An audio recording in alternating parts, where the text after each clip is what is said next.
Shalom and welcome to another edition, a special edition of Parsha Talk. I'm Rabbi Elliot Malamet in Highland Park, New Jersey, Highland Park Conservative Temple Congregation Anshe Emet. Joining me, my good friends, Rabbi Barry Chesler, Solomon Shegner Day School, Long Island, Rabbi Jeremy Kalmanovsky, Anshe Chesed, New York City, Mo'adim L'Simcha, Chag Sameach. And it's such a great time of the year, holiday of Sukkot. This, this, the liturgical calendar, that is to say, the Luach, in the Beit HaKnesset, serves up a whole smorgasbord of things. Okay, so we could just backtrack for a second. We have a lot of liturgical offerings. We have Hallel, the songs of praise, lots of melodies. We have Hoshanot, the circuits around the synagogue with the lulav and etrog. We got stuff coming up. So we're smack in the middle of the holiday, and leading up to what we have is Shabbat Chol Hamoed. So here's the low-hanging fruit. What does the liturgical calendar serve up to us on Shabbat Chol Hamoed? And here you have two choices. Drum roll. Drum roll.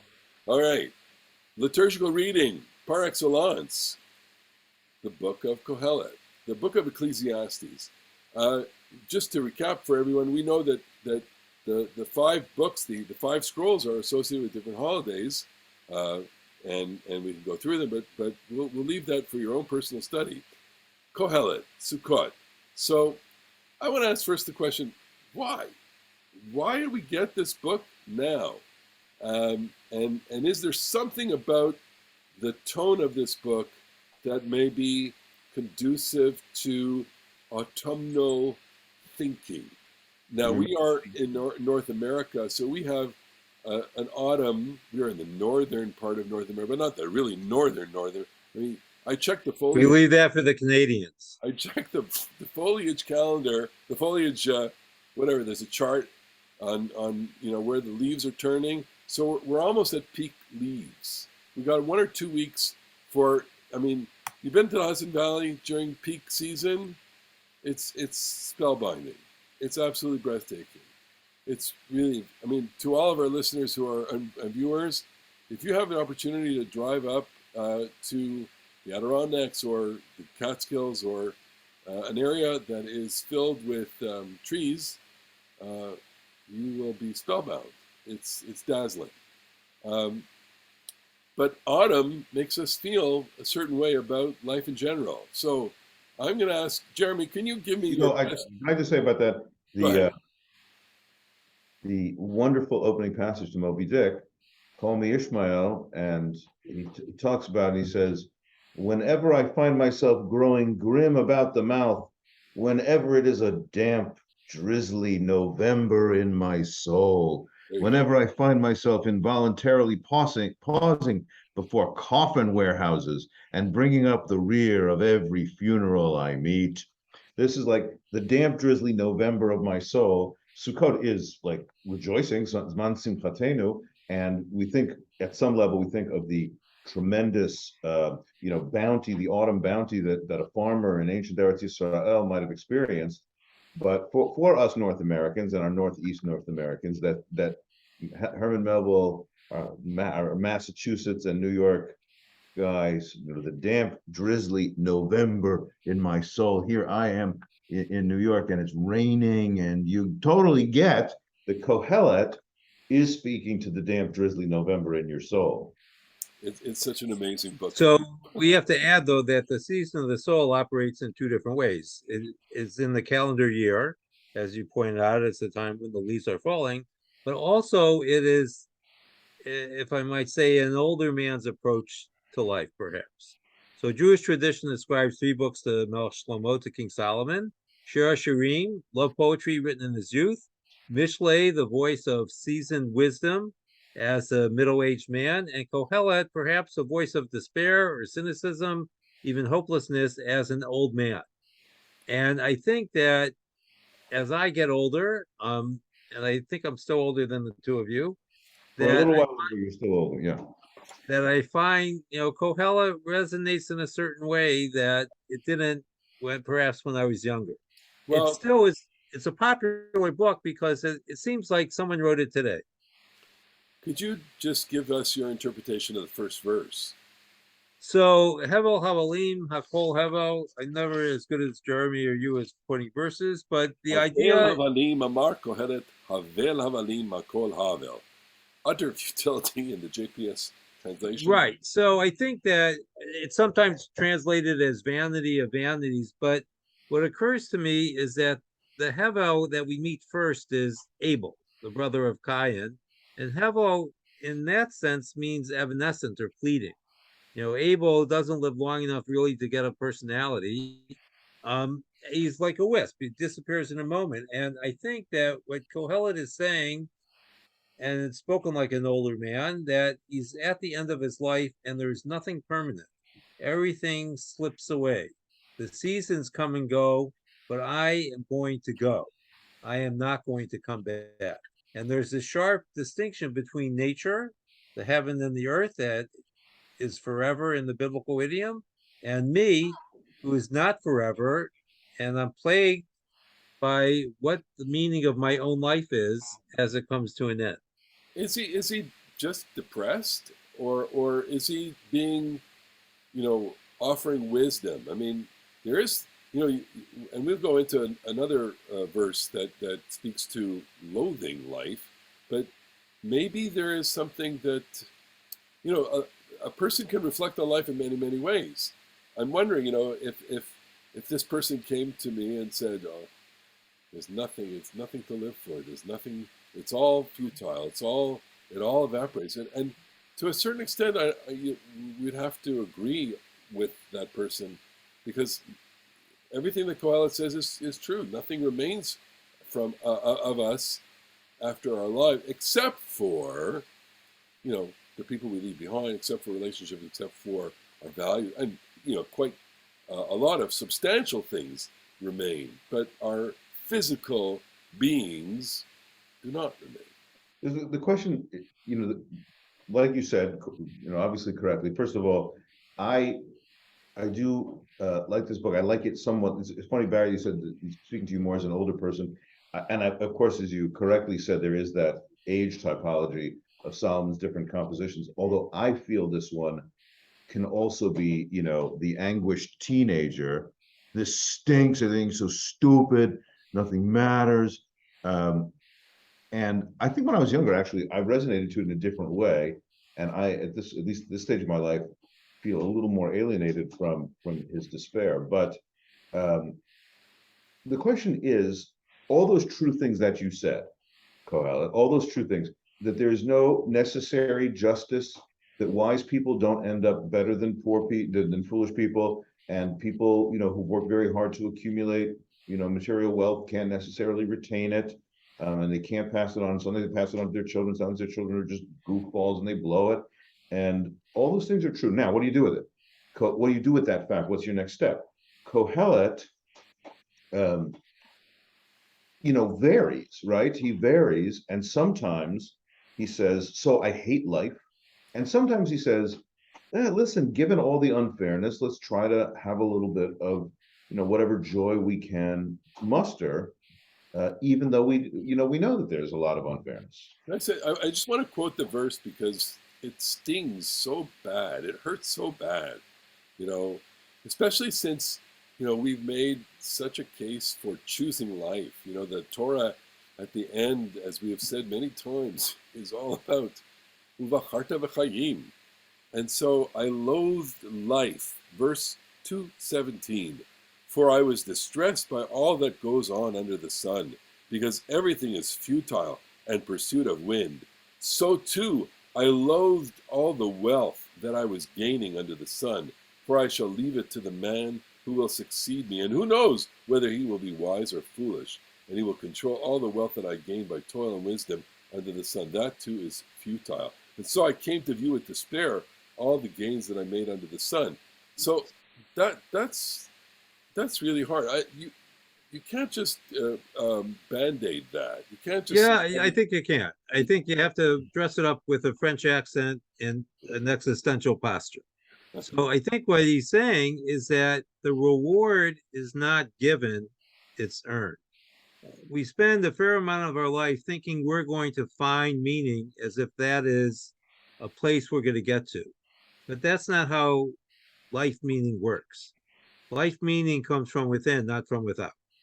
And I think what he's saying is that we've got it all wrong. All the things that we use to measure life don't actually give it meaning. So, of course, they don't have the value we assign to them.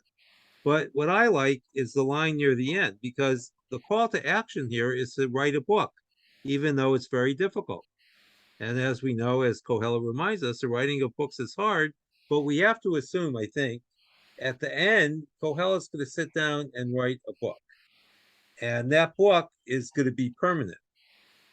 Is that the only thing that he can leave us? Is the book? I mean, Well, we should be remembered in 2,500 years, Elliot, like Kohelet. I suppose you're right. Well, let's do some greatest hits of the book. Well, wait, if I can just say one thing about this. It is a feature of this book that, Kohelet is like, he's this thing is called wisdom literature, and Mishle and the book of Proverbs and some of Tehillim, some of the book of Psalms, they have a certain kind of way of talking about. And one of the things that they do is like they make these little aphorisms, and that's what Mishle is mostly about, these little one-liners, philosophical one-liners. And Kohelet loves to tweak them. They get conventional one and turn it upside down and be snarky about it. Better is a living dog than a dead lion and stuff like that. And he's not like a single consistent message, right? So I do think that there are both times when he says, I'll just come out to the tail end of chapter 3 and the beginning of chapter 4. Everybody's going to die. The fate of the human and the fate of the beast, they have one and the same. Everyone's going to die, and there's there's no difference, human life or animal life. It's all a waste of time. Everyone's going the same place. It's from the earth. It comes back to the earth. The Genesis reference. How do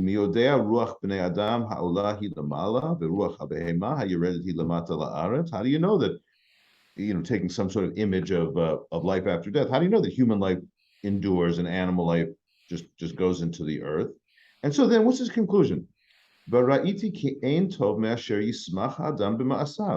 So enjoy what you can. It's futile.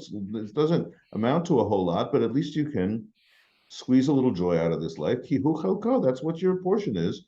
And then he goes on and says the next thing at the beginning of chapter 4.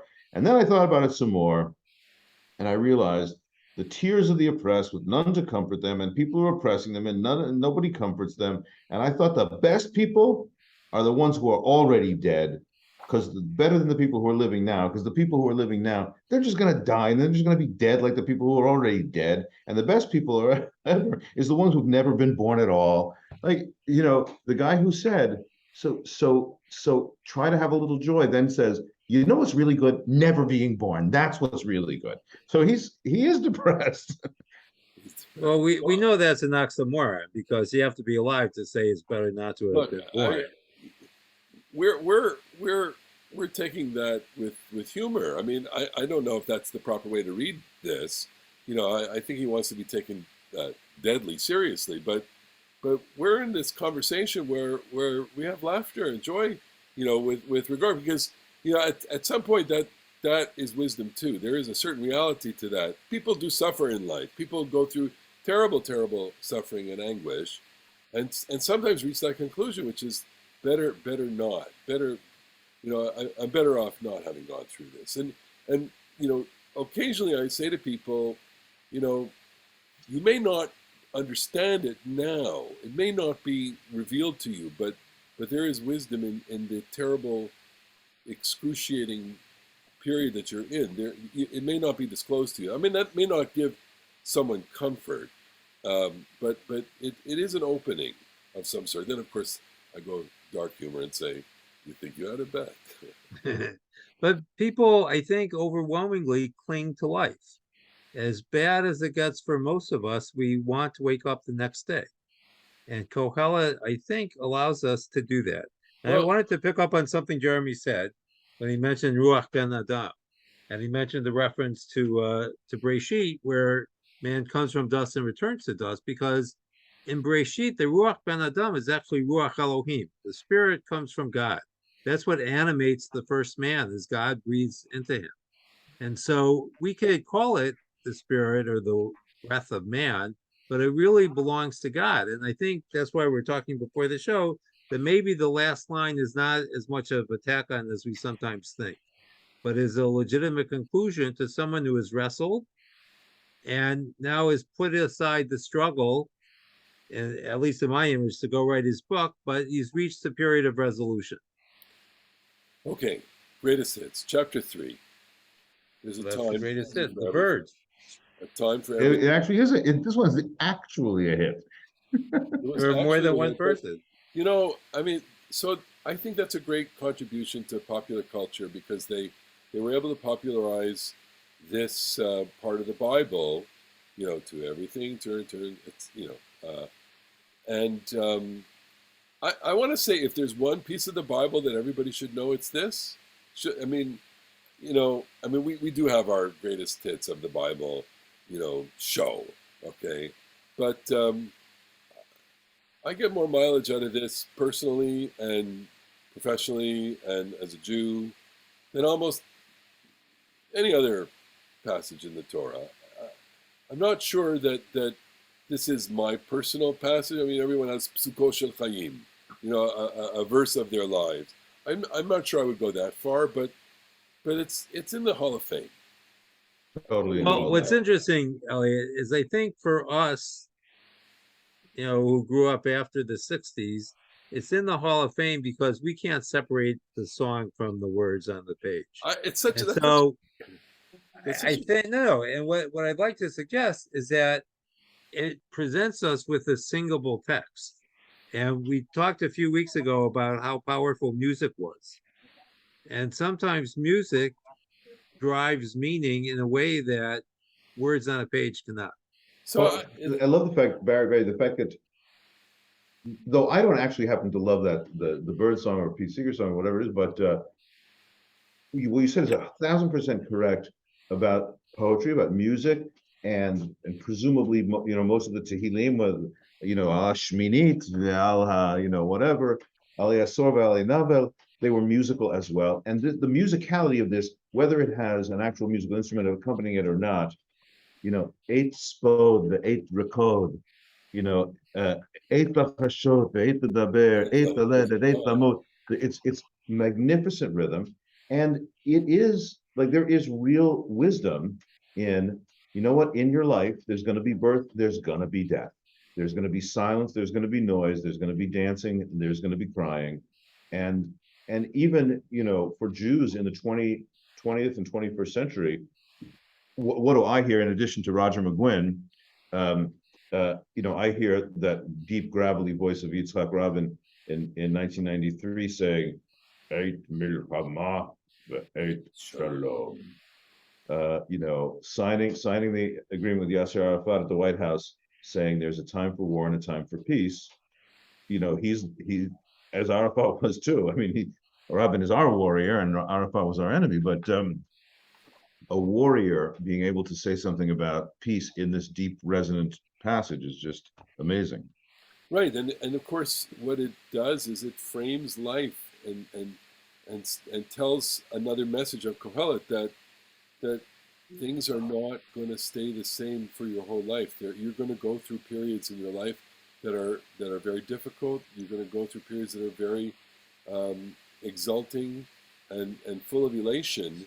And wisdom is the ability to see that you may not necessarily perceive the transitions from one to the other. The transitions may be so abrupt, they could happen in the blink of an eye. Your whole fortune could change in the blink of an eye. We all, of course, know tragic situations where people live their lives and tragic things happen to them either through human evil, or just great misfortune, and then they're thrust into despair.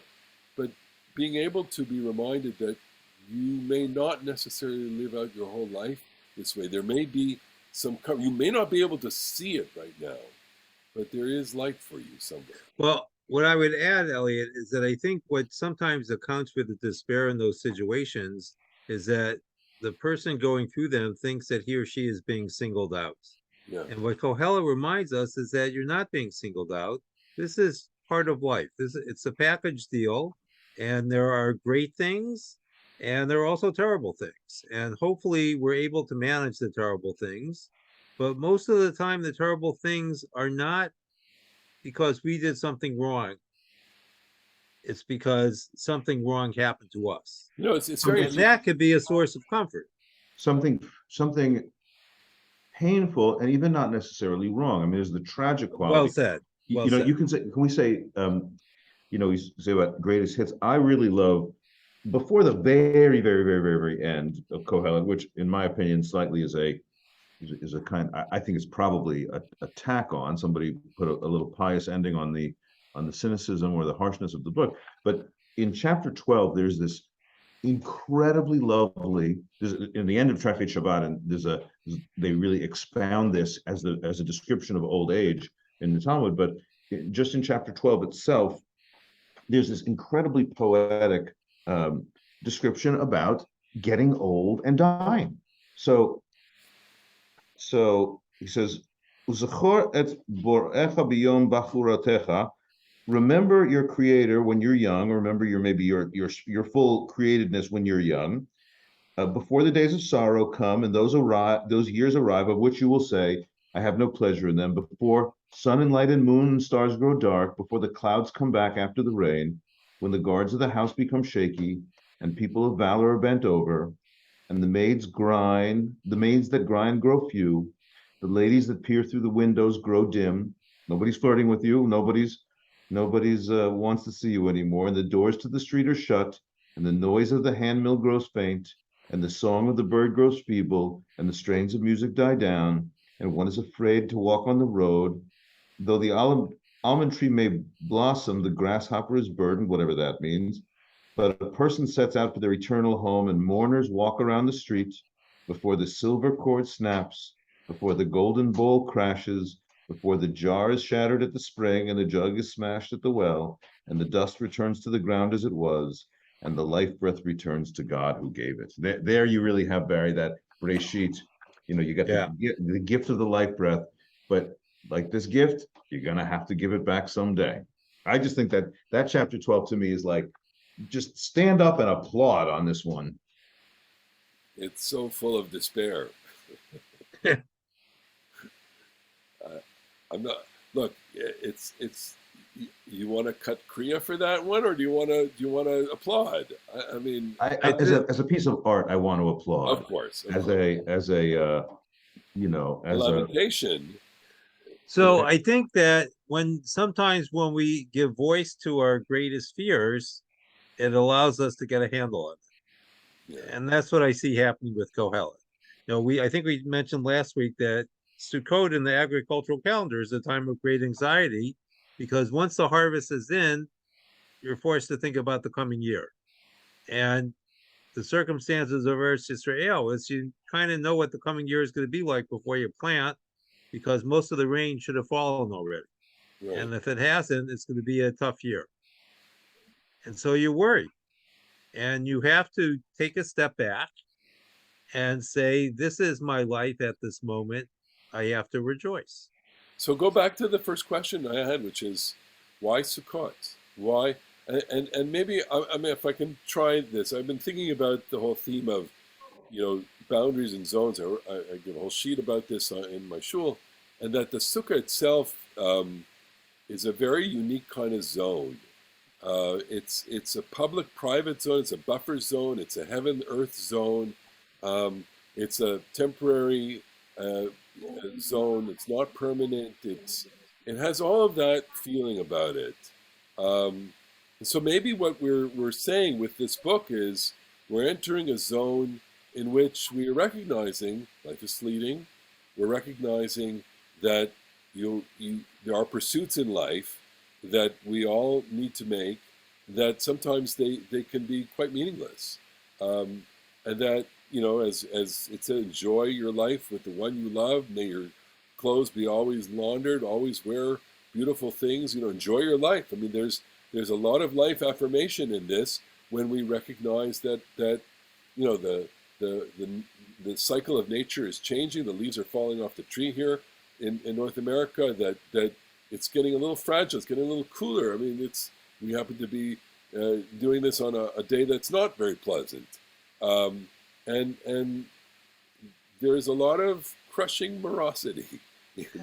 So, Northrop Frye wrote a lot about the symbolism of the seasons. And I think it does us well to think for a moment the difference between the autumn and the winter. The winter is often much colder. But the difference between autumn and winter is that winter begins with the day getting longer, Yeah, right? The winter solstice is the shortest day. So the next day it's already getting brighter. And autumn ends with the darkest day. yeah, So that's what we're experiencing. We go out of our house, we get out of our comfort zone, and we sit in the sukkah and brood. I had a professor who liked to compare the German and English Protestants with the Southern European Catholics. They would go to church in the morning and then go to the beach in the afternoon. They could sin in the morning, they could commit their sins, whatever they might be, and make peace with it. But in England and Germany, where the weather was often dark and gloomy, these guys would sit in their cold houses and brood.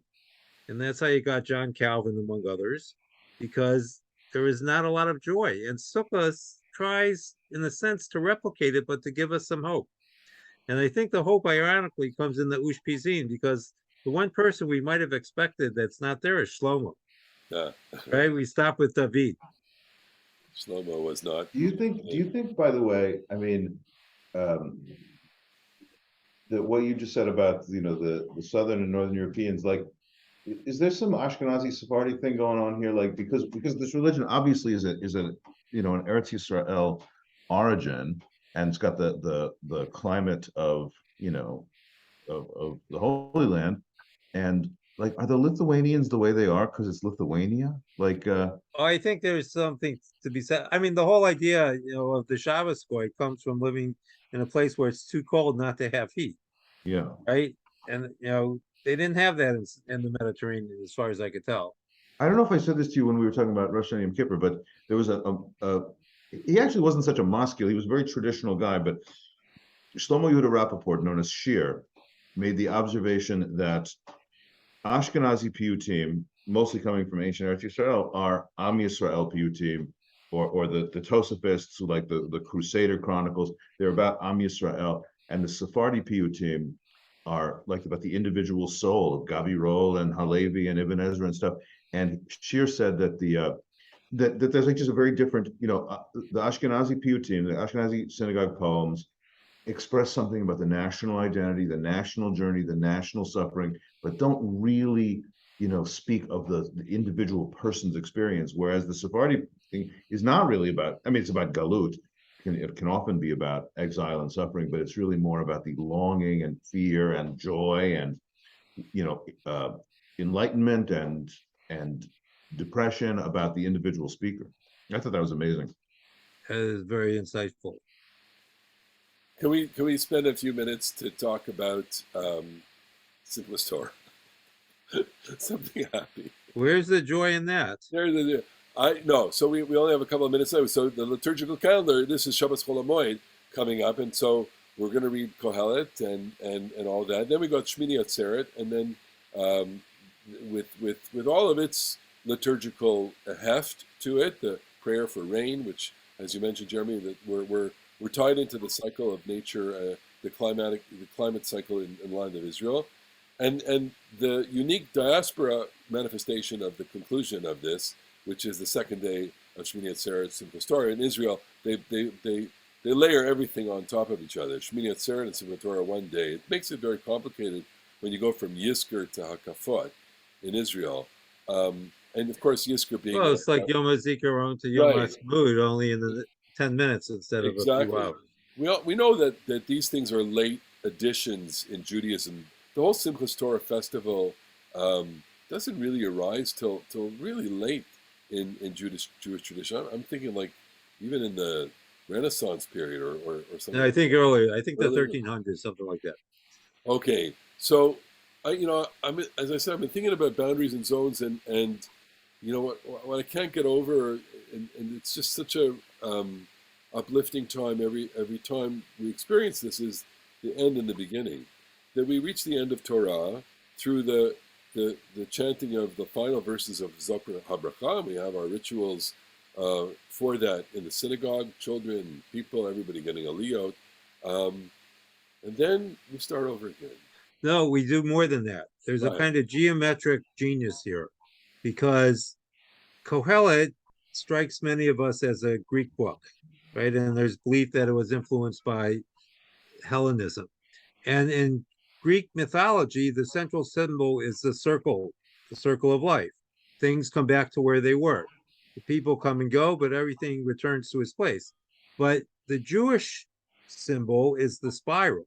You Yeah. don't come back, you're at the same vantage point, but you're looking from a different place. Yeah. So we do go back to Breshit, but we also continue with Yehoshua Yes. because we have to go in both directions. We can't just go in one. We can't give up the cycle of the Torah, but we also can't give up the linear nature of history. So in a way, we reach a kind of fork in the road because the synagogue is directing us in both ways. It's simultaneously, basically. Yes, You know, go forward to Joshua, but we don't have the book of Joshua as a cycle, right? We don't have the book. The prophetic books are not coming to us as a sectioned reading, assigned reading every week. We don't complete that on an annual basis. that's true. But here you You can put in the plug for 929 because it Yes, makes all of those books complete. complete. You're right. Which you have the academic folks will tell you, you shouldn't really say Pentateuch, you should say Hexateuch, yeah, because Joshua is really like the next passage after Devarim, and you really should think of not the 5 books of Moses, but the 6 books of Moses and Joshua. And that's somewhat true, obviously, but it's obviously not how it came out for us. It came out that we put a seal on the 5 books. But also you want to pay attention, I think, to the conclusion of Moshe's life, and the way it harkens back to the beginning of Breshit, and it's as if it's really telling us to do that. Your point about Joshua was magnificent, and it's also true. Like, for example, Desha, the word Desha appears in Ha'azinu and Genesis 1 and nowhere else. that's something. The word Tohu appears in Ha'azinu and Genesis 1 and nowhere else. It's like the end of the Torah is calling you with those little bits of vocabulary to we're getting ready to go back to Breshit Aleph as well. It's one of the remarkable features of Jewish life. I agree with you, not in the cyclical way, not in the circle way, but in the spiral way. Look, here we are. We have to acknowledge the fact that as our time is coming to an end here, that we've done it. We've done another cycle of time. I get verklempt just thinking about it. We get emotional. It's very emotional. I don't know about you in the show. It's always emotional to me when we finish the Torah. We're saying goodbye to this part of our lives. Never mind Moshe Rabbeinu. We're saying goodbye to look at this, and we're just kind of sending it off. And now, crack it open. We're opening a new time, and look how much we've learned. Look how much we've learned with each other and from each other, and from people writing in. We're so happy about that. I mean, just so it's filled with blessing, filled with joy. I mean, notwithstanding Kohelet's darkness, which we love, but there's just so much joy in being able to acknowledge this turning point in our lives. It's Totally. amazing. Totally. Amazing. Okay, with that, let's wish, first of all, we asked everyone to show us some love. We got a lot of lovely comments last week. So thank you so much. Up. Keep it up. Show us some love. We love reading your comments, and we love discovering new people who have found us, I don't know, all over. We've gotten nice comments from all over the country and a few other places as well. So thank you very much. Keep on.